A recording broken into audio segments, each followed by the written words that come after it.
Praise the Lord, जय मसीह की। मैं पास्टर सॉल एक बार फिर से आप सभी लोगों को इस YouTube चैनल के माध्यम से स्वागत करता हूं।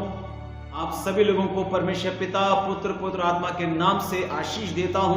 परमेश्वर की शांति, परमेश्वर का अनुग्रह और परमेश्वर की सहभागिता आप सभी लोगों को सर्वदा प्राप्त हो। नींद से जाग उठो, इस संदेश के साथ मैं आज आप सभी लोगों से कुछ बातें करना चाहता हूं।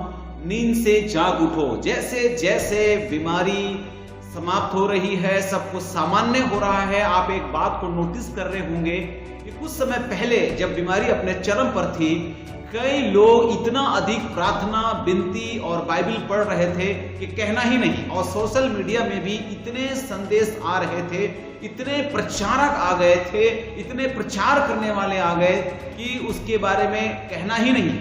हाँ मेरे प्रियो, आप सभी लोगों ने इस बात को देखा और आप में से भी कितने लोग शायद प्रार्थना में बहुत गंभीर हो गए होंगे, कितने लोग पूरे परिवार के साथ बैठ रहे होंगे, क्योंकि जिंदगी यहाँ पर दांव पर लगी थी, जिंदगी यहाँ खतरे पर थी। लेकिन जैसा ही सब कुछ सामान्य होता गया, प्रार्थना का जीवन सामान्य होता गया, विनती सामान्य हो गया, वचन पढ़ना, संगति, इन सारी बातें सामान्य हो गई। कहने का मतलब अब हम धीरे धीरे सुस्त होते चले जा रहे हैं, आलसी होते चले जा रहे हैं और बहुत सारे लोग तो फिर से सो जा रहे हैं। मतलब है कि कभी कभी समस्या, बीमारी, तकलीफ आना चाहिए ताकि लोग जाग सके। और इसलिए हम इस बीमारी के लिए भी परमेश्वर को धन्यवाद देते हैं कि कुछ पल के लिए लोगों को जगाया और कई लोगों ने इस बीमारी के कारण से प्रभु को जाना भी है। यानी कि अगर समस्या है तो उसके पीछे भी परमेश्वर अपनी महिमा को जरूर छुपा कर रखा है, क्योंकि परमेश्वर बुराई में भी भलाई को ढूंढ लेता है। तो नींद से जाग उठो, ये मेरे संदेश का आज विषय है। नींद से जाग उठो। रोमियो की पत्री 12 उसका 11 वचन से हम संदेश को आगे बढ़ाते हैं। वहां पर ऐसा लिखा है, रोमियो 12:11 वहां पर लिखा है, समय को पहचान कर ऐसा ही करो, इसलिए कि अब तुम्हारे लिए नींद से जाग उठने की घड़ी आ पहुंची है, क्योंकि जिस समय हमने विश्वास किया था उस समय के विचार से अब हमारा उद्धार निकट है। समय को पहचान कर ऐसा ही करो। क्या वक्त बता रहा है? समय क्या बता रहा है? मेरे प्रियो, जिस समय में से हम गुजर रहे हैं ये बाइबल के अनुसार कठिन समय है। बाइबल में लिखा है कि अंतिम दिनों में कठिन समय आएंगे और आप माने या न माने, आप अंतिम दिनों में जी रहे हैं और हम सब अंतिम पीढ़ी के लोग हैं। और कभी भी मसीह आ सकता है, कभी भी दुनिया का काया पलट हो सकता है, कभी भी कुछ भी हो सकता है। ये बाइबल की भविष्यवाणी है और बाइबल में आज तक जो भी बात कही गई है वो जैसा कहा गया वैसा ही पूरा हुआ। दूसरा एक वचन मैं आपके साथ पढ़ना चाहूंगा। यदि हम नींद से नहीं जाग उठे, अगर हम सुस्त रह गए, अगर हम आलसी रह गए, तो हमारे ऊपर समस्या आ सकती है। नीति वचन 6 उसका 10 और 11 वचन में ऐसा लिखा है, कुछ और सो लेना, थोड़ी सी नींद, एक और झपकी, थोड़ा और छाती पर हाथ रखे लेटे रहना, तब तेरा कंगालपन राह के लुटेरे के समान और तेरी घटी हथियार बंद के समान आ पड़ेगी। अगर आपको ऐसा लगता है कि अभी बहुत समय बाकी है तो आप भूल में हैं मेरे प्रियो।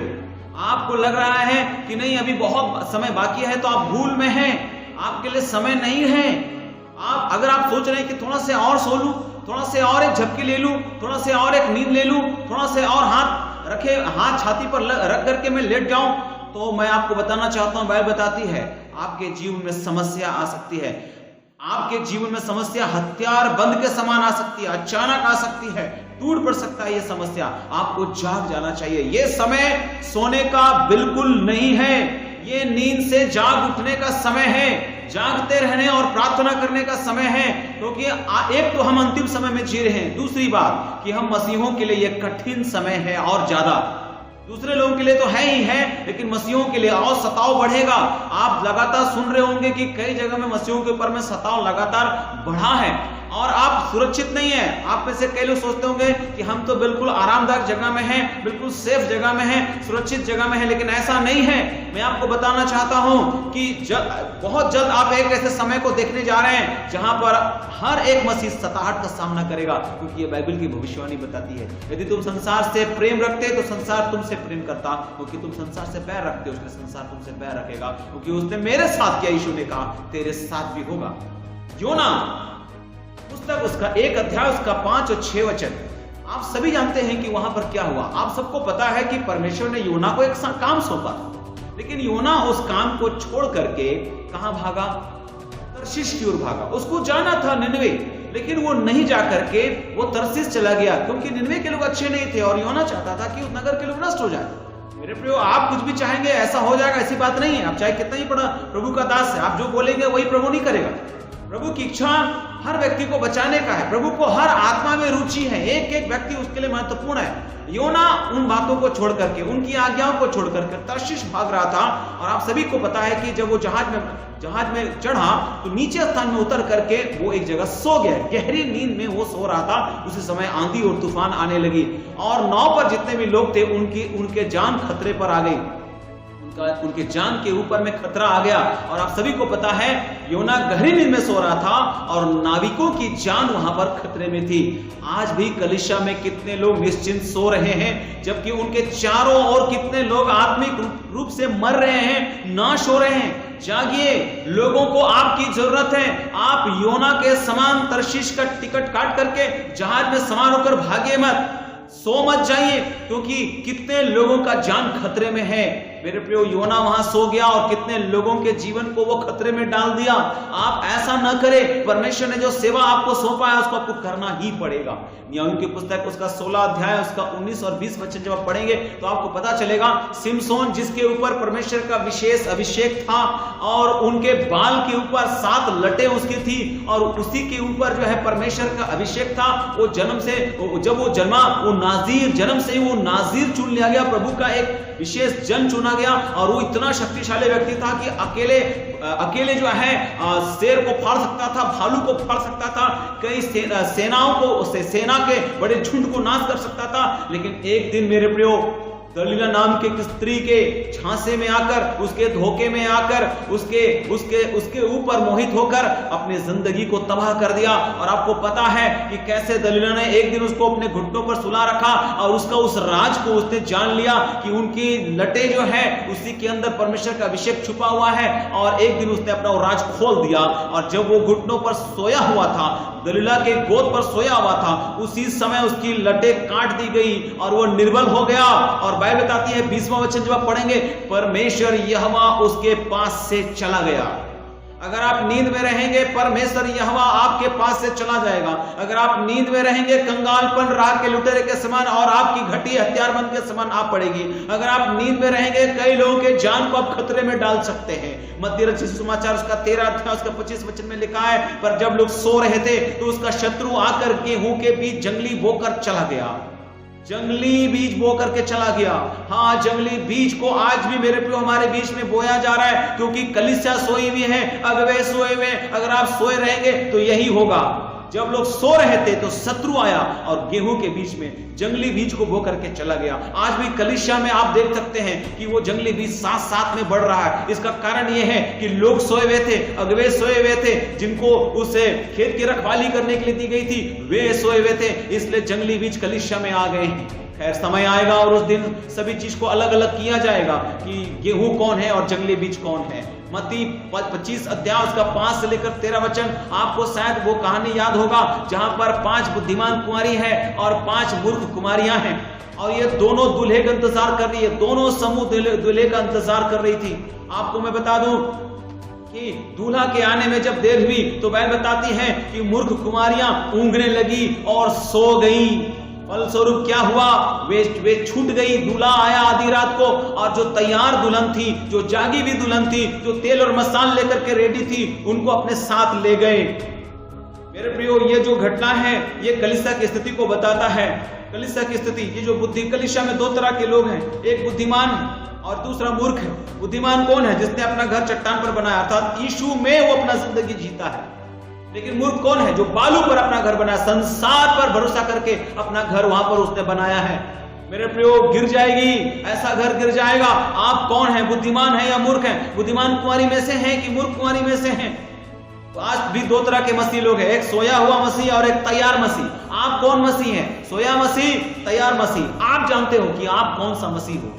मत्ती 26 उसका 40 वचन से मैं एक बात आपको बताना चाहता हूं कि यीशु मसीह इससे पहले कि पकड़वाए जाते, वो गतसमनी के बाग में गए अपने चेलों के साथ प्रार्थना करने के लिए। उनके चेले एक भी घड़ी उनके साथ प्रार्थना में जाग नहीं सके। जब भी यीशु मसीह उनके पास आते वे सोए हुए दशा में रहते। यीशु मसीह ने उनको बारंबार समझाया कि समय आ गया है, पकड़वाने वाले आ रहे हैं। और वो अपने उस स्वर्गीय राज के भेदों के बारे में इतना कुछ चेलों को बताने के बाद भी ये चेले जो है कभी यीशु के साथ प्रार्थना में जाग नहीं पाए। उस रात में वो सो रहे थे और पकड़वाने वाले लोग आ गए, पकड़ने वाले लोग आ गए। आज भी मेरे प्रियो मैं आपसे कहना चाहता हूं, हाँ, यीशु मसीह आज भी हमारे लिए प्रार्थना कर रहे हैं। लिखा हो पिता के देहनी और बैठ करके हमारे लिए आज भी प्रार्थना कर रहा है।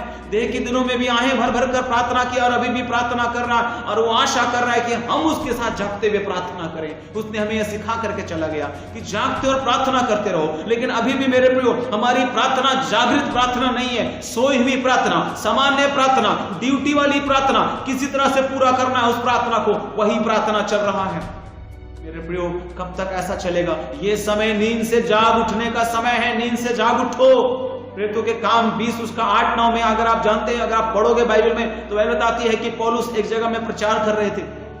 पौलुस प्रचार कर रहा था, प्रार्थना का समय था, मीटिंग का समय था, और यूतुकुस नामक एक जवान खिड़की पर बैठ करके नींद की झपकी ले रहा था और नींद में वचन सुन रहा था, और वो अटारी से नीचे गिर गया और मरा हुआ उठाया गया। गनीमत समझिए कि वहां पौलुस था, इसलिए वो जिला दिया गया और लोगों को शांति मिली।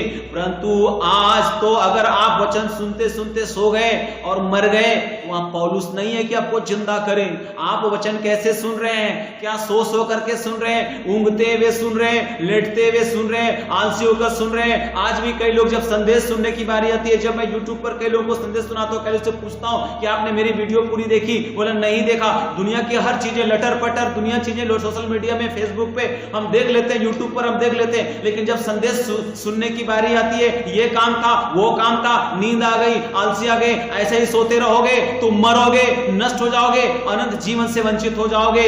आप अपने अभिषेक को खो सकते हो।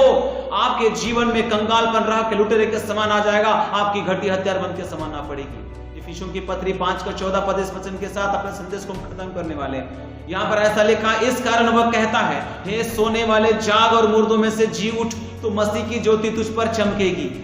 अब भी अगर आप जागे नहीं तो मसीह की ज्योति आप पर नहीं चमकने वाली, आप अंधकार में पड़े रहोगे। और जब मसीह आएगा, आप उस मूर्ख कुमारी के समान रात में भटकते हुए पाए जाएंगे कि कहां मुझे तेल मिलेगा, कहां मुझे तेल मिलेगा। आधी रात को कोई तेल का दुकान खोल के नहीं रखता। मेरे प्रियो, दूल्हे का समय हमको नहीं पता वो कब आने वाला है, इसलिए बाइबल लिखा है, समय और असमय तैयार रहो, नींद से जाग उठो। प्रभु इस वचन के द्वारा आप सबको बहुतायत के साथ आशीष प्रदान करें। प्रभु ने चाहा तो दोबारा यूट्यूब चैनल के माध्यम से आपसे मुलाकात होगी। तब तक के लिए पास्टर सॉल को इजाजत दीजिए। जय मसीह की, प्रेज द लॉर्ड। प्रभु आपको आशीष।